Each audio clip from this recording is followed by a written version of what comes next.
L'Afrique était chrétienne, et ça bien avant la colonisation, n'en déplaise à certains. Le christianisme a commencé à s'implanter dès le 1er siècle après Jésus-Christ en Afrique, bien avant les colonisateurs européens, 15 siècles plus tard.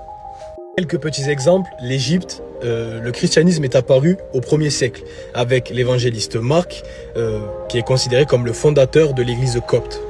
Carthage, la Tunisie actuelle, le christianisme s'est développé grâce aux figures comme Saint-Cyprien et Tertullien dès le 2e siècle.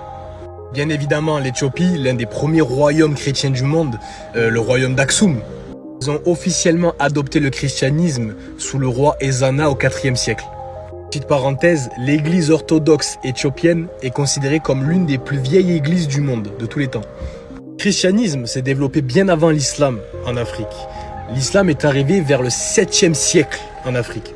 Donc dire que l'Afrique est musulmane, c'est complètement faux. Certes, aujourd'hui, ça a changé, mais au commencement, bien évidemment que non.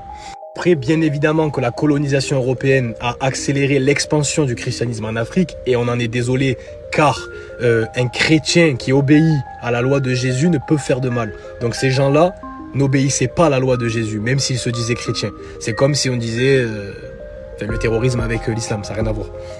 Petite conclusion, aujourd'hui en Afrique, l'Afrique du Nord est principalement musulmane. L'Afrique du Sud est principalement chrétienne. Mais au commencement, figurez-vous que le christianisme s'est développé en Afrique du Nord. Et par la suite, avec la colonisation, etc., dans l'Afrique du Sud.